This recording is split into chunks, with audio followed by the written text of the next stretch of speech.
De terrorismos a terrorismos. 9. Maestros del terror, engaño, imperialismo terrorista en la atroz prisión.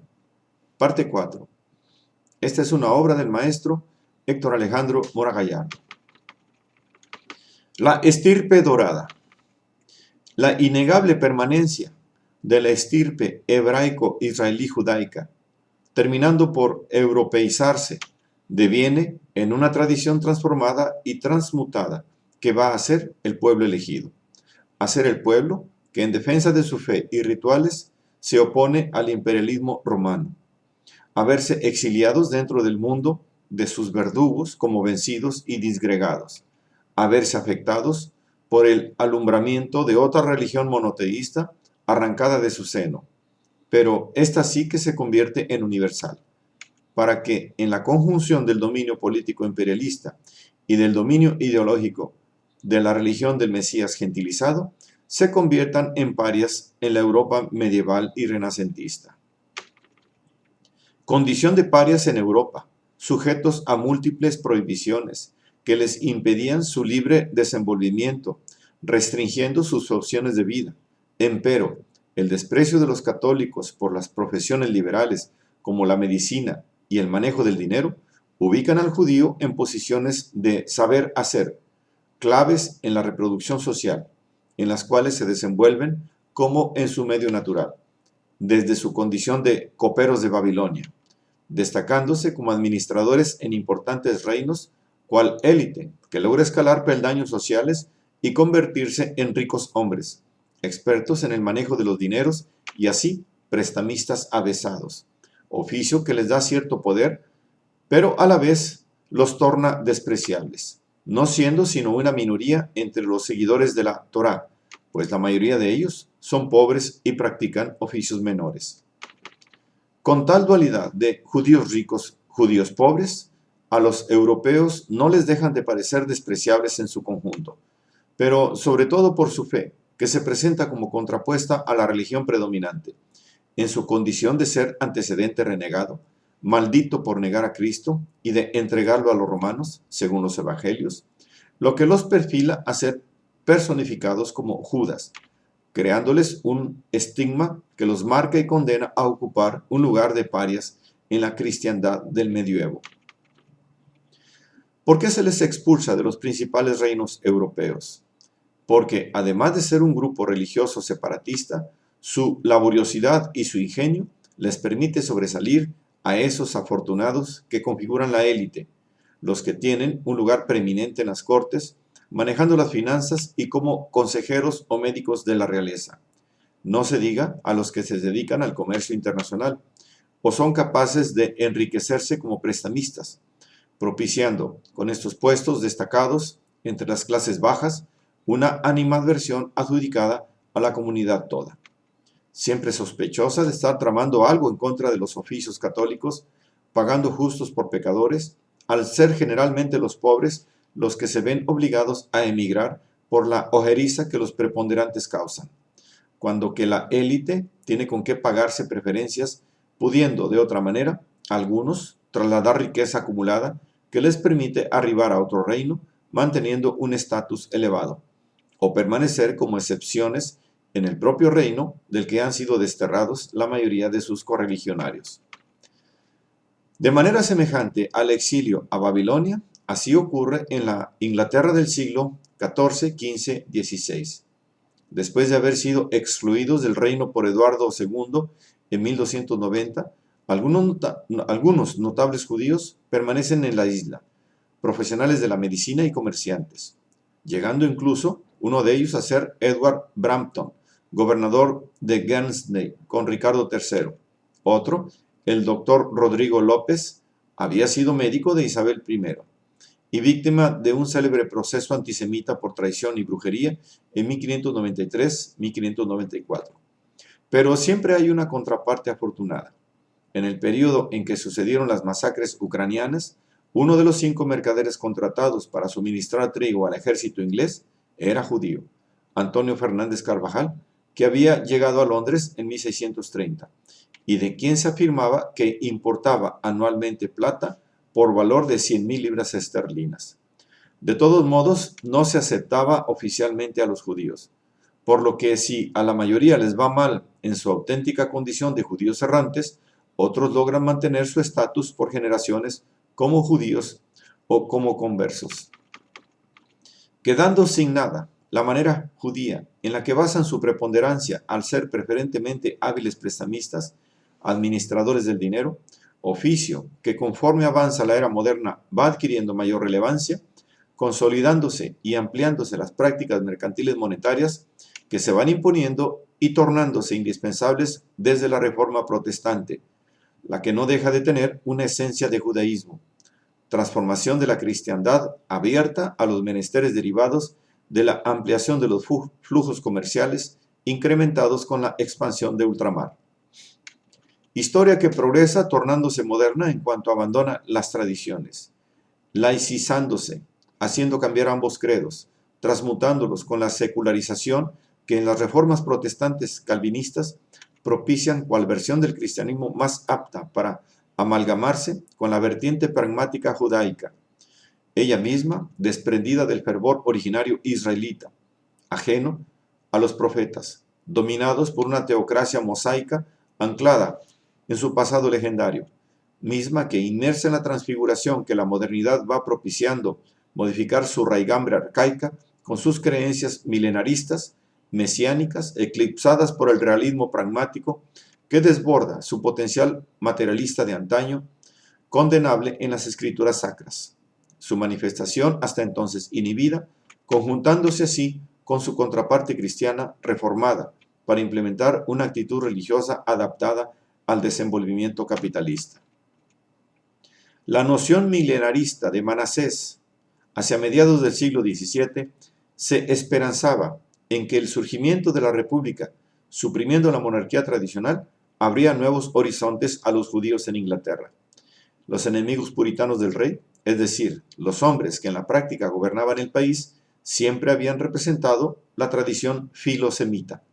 La empatía filosemita se explayaba compartiendo contenidos del Antiguo Testamento.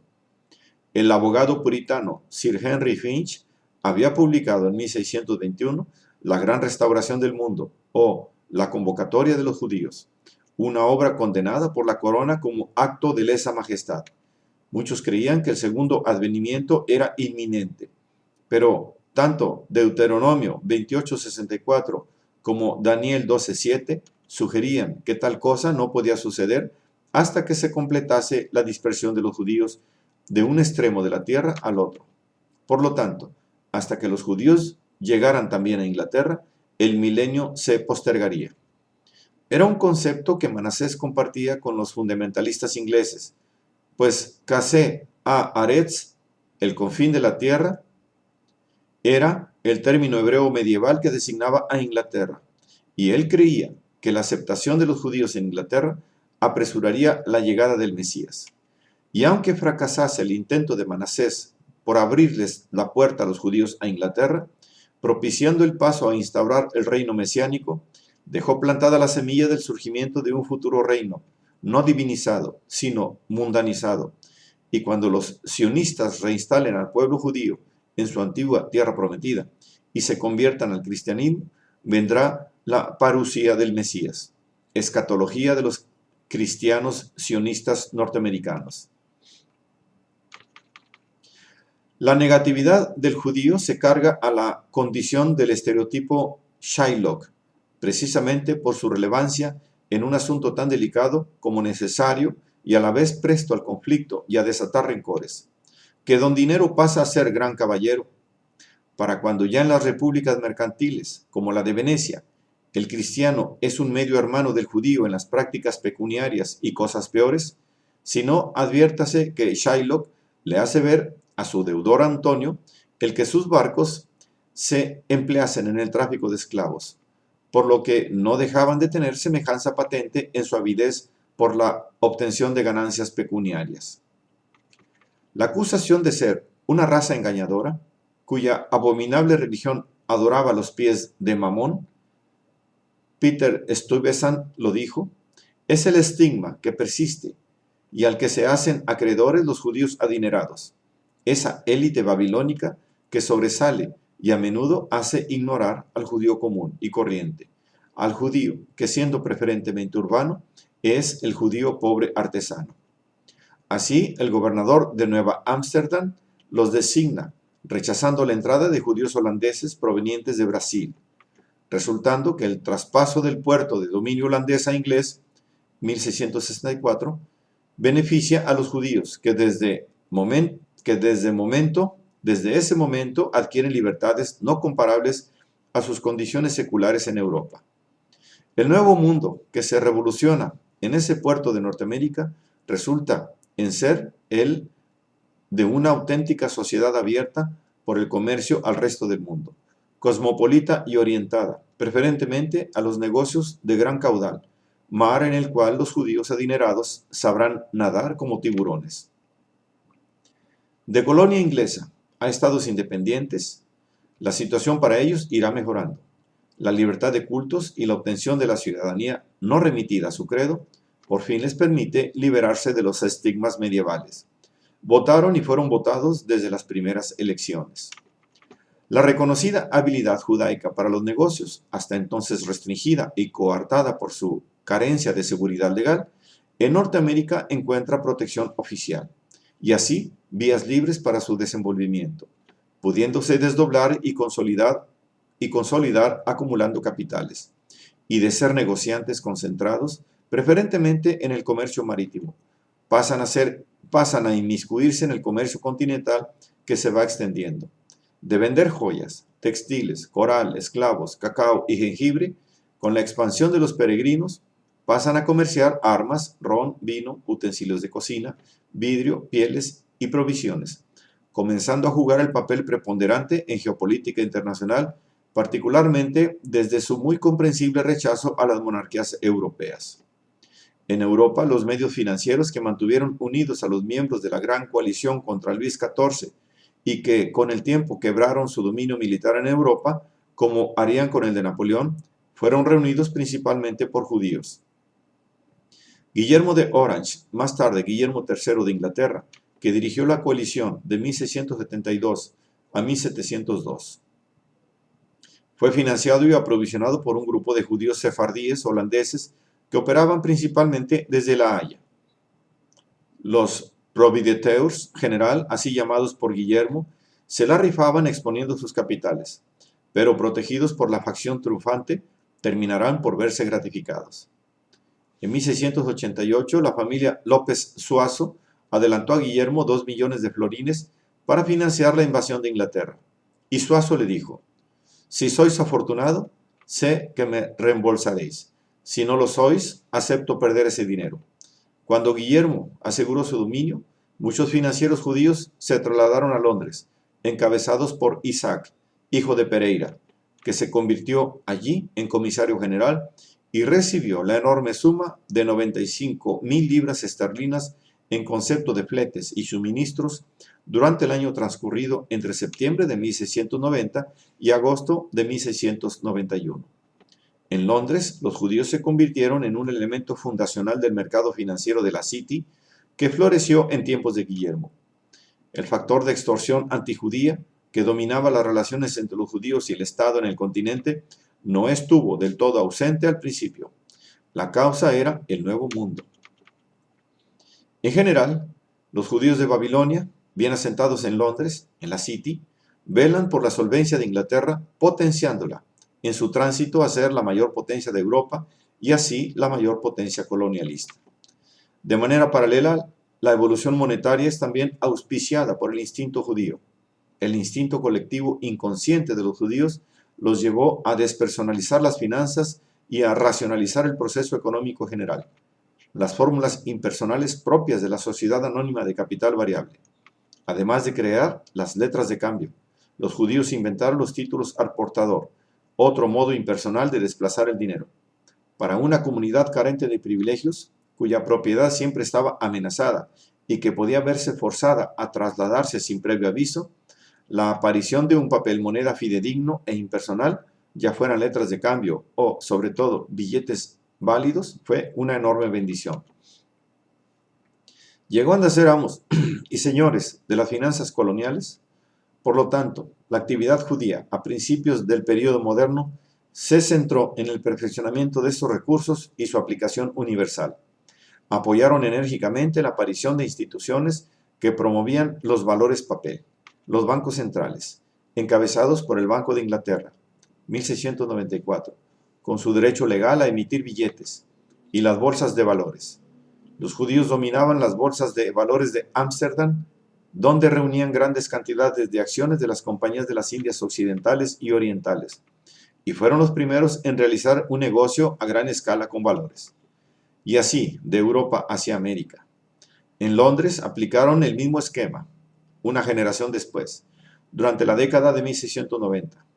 Joseph de la Vega, judío de Ámsterdam, aunque nominalmente protestante, escribió en 1688 el primer informe de las actividades bursátiles y los judíos fueron probablemente los primeros agentes profesionales en Inglaterra. En 1967, de un centenar de agentes de la Bolsa de Londres, 20 eran judíos o extranjeros. Posteriormente, los judíos ayudaron a crear la Bolsa de Nueva York en 1792. Innegablemente, la emancipación del judío se da yuxtapuesta a la modernización del ámbito monetario.